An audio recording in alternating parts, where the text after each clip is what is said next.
Hello again. In the last segment, we looked at what the most famous figures in America at the period of the American Revolution thought about Jesus, namely Thomas Jefferson and Thomas Paine.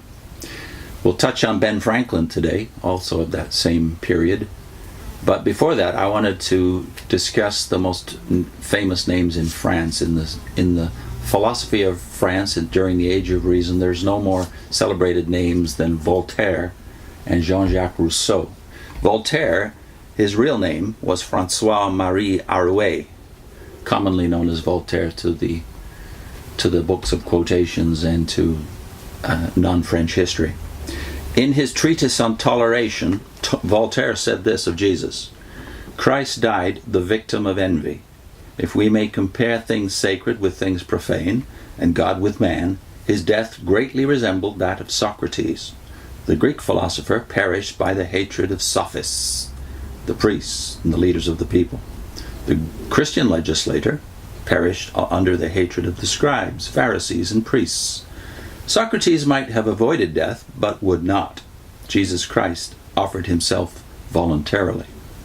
The Greek philosopher not only pardoned his calumniators, that is, those who hated him, and iniquitous judges, but he begged them to treat his children as they had treated him, if they should be happy enough, like him, to merit their displeasure. The Christian legislator, on the other hand, that is Jesus, infinitely superior, petitioned his Father to forgive his enemies.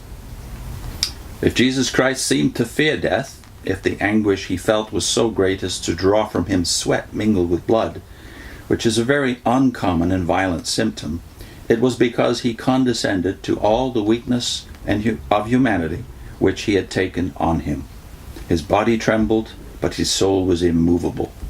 He taught us that real fortitude and real greatness consist in bearing evils, under which our nature sinks.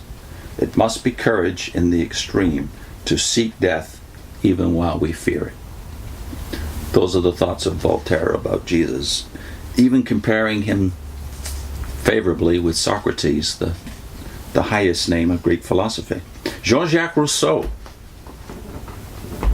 perhaps in terms of the French Revolution, even more influential than Voltaire. Here's what Rousseau said about Jesus from his complete works.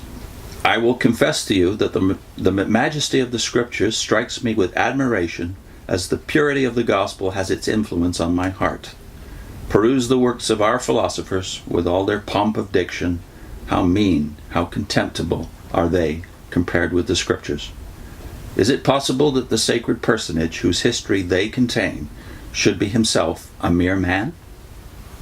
Do we find that he assumed the tone of an enthusiast or ambitious sectary?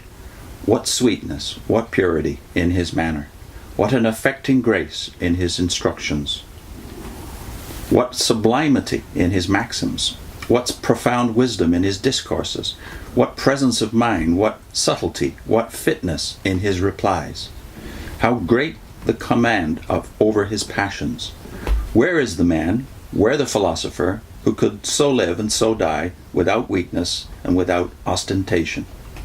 When Plato describes his imaginary righteous man, loaded with all the punishments of guilt, yet meriting the highest rewards of virtue, he describes exactly the character of Jesus Christ. The resemblance is so striking that all the church fathers perceived it. What an infinite disproportion there is between them. What prepossession, what blindness must it be to compare the son of Sophroniscus to the son of Mary. Socrates, dying without pain or ignominy, easily supported his character to the last, and if this easy death had not crowned his life, it might have been doubted whether Socrates, with all his wisdom, was anything more than a mere sophist. He invented, it is said, the theory of ethics. Others, however, had before put them into practice. He had only to say, therefore, what they had done, and to reduce their examples to precepts. Aristides had been just before Socrates defined justice. Leonidas had given up his life for his country before Socrates had declared patriotism to be a duty. The Spartans were a sober people before Socrates recommended sobriety. Before he had even defined virtue, Greece abounded in virtuous men. But where could Jesus learn among his contemporaries that pure and sublime morality of which he has given us both precept and example? The greatest wisdom was made known among the most bigoted fanaticism, and the simplicity of the most basic, heroic virtues did honor to the vilest people on earth. The death of Socrates, peacefully philosophizing among friends, appears the most agreeable that one could wish. That of Jesus, expiring in agonies, abused, insulted, and accused by a whole nation, is the most horrible that one could fear. Socrates, indeed, in receiving the cup of poison, blessed the weeping executioner who administered it. But Jesus, amidst excruciating tortures, prayed for his merciless tormentors. Yes, if the life and death of Socrates were those of a sage, the life and death of Jesus are those of a god. Shall we suppose the evangelical history a mere fiction? Indeed, my friend, it bears no marks of fiction. On the contrary, the history of Socrates, which no one presumes to doubt, is not so well attested as that of Jesus Christ. Such a supposition, in fact, only shifts the difficulty without obviating it, that is, eliminating it. It is more inconceivable that a number of persons should agree to write such a history than that one should furnish the subject of it. The Jewish authors were incapable of the diction and strangers to the morality contained in the gospel.